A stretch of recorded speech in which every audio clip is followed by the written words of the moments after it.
No Forex, os indicadores são bússolas poderosas, mas até a melhor bússola precisa de um mapa para fazer sentido. Você sabe qual é a base que sustenta todos eles? Bem-vindo à aula O Segredo da Estrutura. Hoje vamos elevar o seu nível técnico unindo a precisão da geometria do mercado com rastro no Smart Money. Vamos aprender a ler o cenário onde os seus indicadores brilham com mais força. O atraso fatal dos indicadores. Os indicadores são derivados e manipulam dados com base no passado. O custo do lag são as entradas tardias que forçam os stop loss maiores. Enquanto você espera o cruzamento de uma média, o estacional já entrou. Os indicadores eles trabalham com dados do passado para dar uma média de probabilidade e entender esse tempo é vital. O preço nos dá a ação imediata, o indicador nos dá a confirmação de força.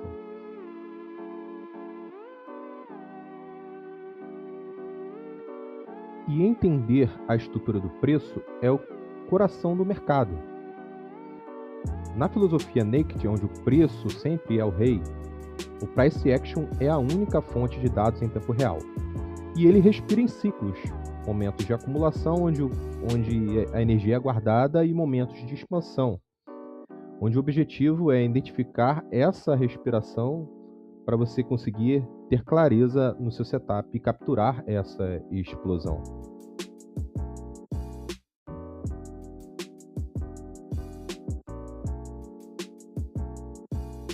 Agora entramos na fundação do operacional, que é o mapa, o canal de referência que é a base geométrica da técnica FiMate. Primeiro você deve identificar topos e fundos mais recentes, onde o preço respeitou visualmente, e a regra de ouro aqui é a naturalidade, né? Não é você forçar encaixes inexistentes, né?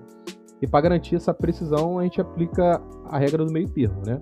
Se você traçar canais largos demais, você pode perder o time de entrada. E se traçar canais estritos demais, você acaba sendo retirado por micros movimentos e sinais falsos, né? E galera também tem muita dúvida em relação a traçar no corpo ou pavio. Aqui a técnica te dá a liberdade para ambos, mas o fundamental é o respeito do preço. Então você analisa, né, onde o preço mais respeitou. O importante é você manter a geometria de uma maneira mais coerente possível, né?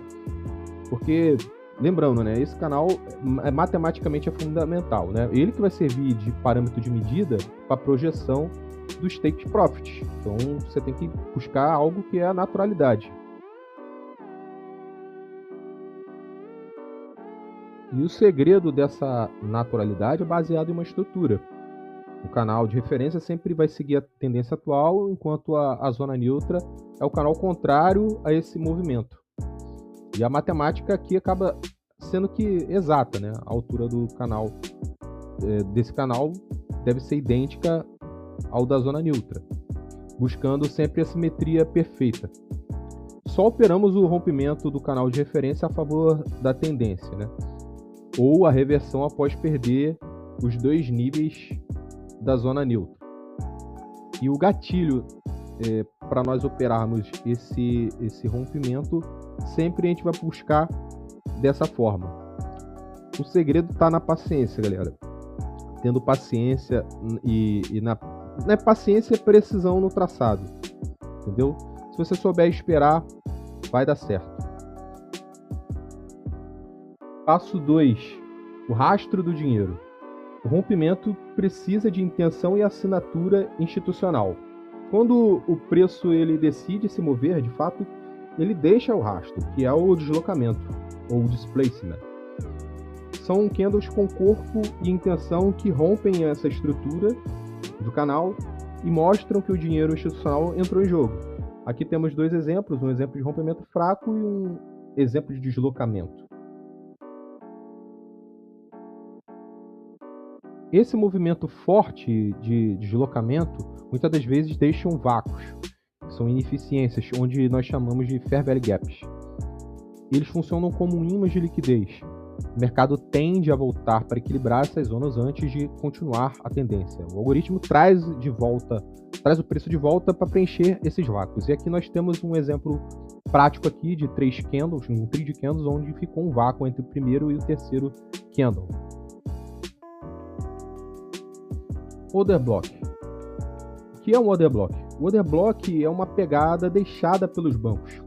Seria a última vela contrária antes de uma quebra de estrutura com força. E a lógica é simples. As instituições compram ou compraram uma determinada região, compraram pesado, e vão defender essa posição para mitigar as perdas quando o preço voltar ali, ou adicionar mais lotes. Mas existe uma regra para você se posicionar nessa região. Se o preço ele pode até violar o pavio, mas nunca deve fechar o corpo abaixo do que nós chamamos de mean threshold, que é esse range dentro dessa última vela contrária à tendência, né? Se ele fechar abaixo desses 50%, provavelmente é porque falhou. Provavelmente não, falhou, né? O gatilho de precisão. Nunca vamos comprar um topo de uma vela de força. A gente espera o preço voltar, testar o FVG ou uma média institucional em pullback, pode ser uma média exponencial 21, e a gente aplica a nossa entrada, que pode ser a mercado, assim que for deixado um pavio, ou uma ordem limite no início do FVG ou nos 50% desse range, né? E o stop loss vai logo abaixo desse FVG que foi criado, ou um suporte estrutural mais próximo, né? Se você não vê o FVG com clareza, você não tem um trade, fique de fora. Acho que isso aí é básico, né? Melhor do que você ficar inventando, né? A execução profissional, ela exige princípios claros. Portanto, o seu stop loss deve ser sempre técnico e posicionado exatamente onde a sua premissa, a sua estratégia é invalidada. Nunca financeiro. Sempre usar a simetria dos 100% do canal anterior para alvos lógicos, para que você mova o break-even assim que a primeira microestrutura for rompida ao seu favor. Busque sempre operações com risco-retorno de no mínimo assim 2-1, para que no dia que você fechar negativo, você sempre ter uma margem de lucro que supere a perda do seu dia de loja, né? Aqui a gente tem um exemplo um pouco mais claro do posicionamento de ordens de confluência do FiMate, mais o fluxo baseado no conceito de order blocks do ICT, né? A confluência acontece na união entre essas duas estratégias. Você vai guardar o pullback ou buscar uma compra no reteste, né, no FVG, no centro desse canal de referência, que é o famoso beijo da média institucional. O seu stop técnico fica protegido abaixo dessa zona neutra ou do order block. E você vai usar a matemática do seu gerenciamento de risco com ordens limite e deixar a paciência trabalhar por você. Isso que é o mais importante.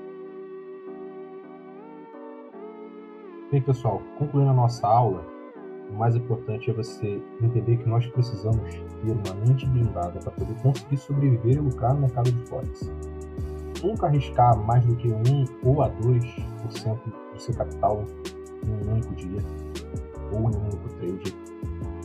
Sempre quando você sentir medo, quando estiver perdendo, corta rápido. Sinta a esperança que quando você estiver ganhando, ou seja, você deixar o lucro correr, deixar a operação rolar e vencer esse impulso humano que é absolutamente normal. Lembrando sempre do paradoxo do perdedor. O sucesso não vem de estar sempre, mas de ser um bom perdedor. Elimine o seu ego e siga o seu planejamento, pois a estrutura te dá um mapa. Os indicadores te dão um sinal. Domine essa união e o mercado será sempre o seu melhor aliado. Nos vemos na próxima aula. Deixe o seu like, pois o preço é o rei.